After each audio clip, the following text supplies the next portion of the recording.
This video shows how to install Yanhua Volvo CEM 23 interface board. This interface board supports 2023 and 2024 Lynk&Co 01, 03, 09, etc. The interface board is specifically designed for the SPC5748C chip model CEM.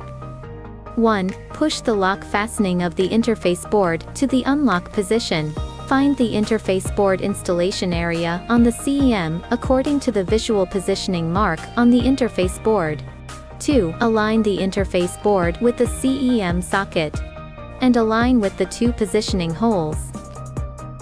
3. Press the interface board downward with your fingers. Push the PCB lock buckle to the locked position to lock the interface board on the instrument.